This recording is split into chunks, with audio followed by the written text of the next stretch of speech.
અંકલેશ્વર હાંસોટ તાલુકામાં ઉકાઈ કાકરાપાર યોજનાને લીધે બારમાસી કેનાલ દ્વારા પિયતની સગવડ થઈ હોવાથી અન્ય ઋતુ કરતાં ઉનાળુ ઋતુમાં ઉત્પાદન વધારે આવવાથી ઉનાળુ ડાંગરની ખેતી લોકપ્રિય બની છે.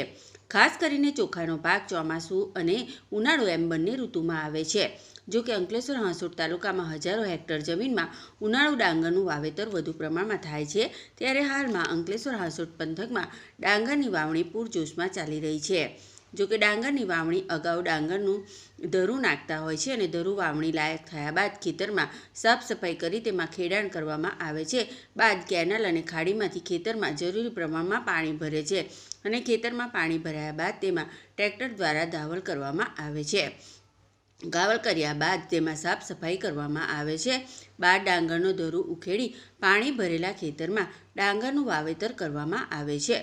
હાલમાં અંકલેશ્વર હાંસોટ તાલુકામાં ડાંગરની રોપણી પૂરજોશમાં ચાલી રહી છે.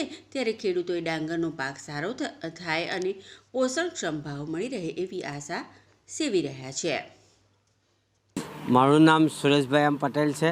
મારા ગામનું નામ સિસોદરા છે. અમારું ગામ હાંસોટ અંકલેશ્વર તાલુકામાં આવેલું છે. એમાં હમણાં ડાંગરની રોપણી હજારો હેક્ટર ચાલે છે. હવે ડાંગર રોપવાનું કારણ પહેલું શું છે કે ખેતરને તૈયાર કરવું પડે, ખેડવું પડે, પછી એમાં પાણી ભરીને ગાવલ કરવી પડે.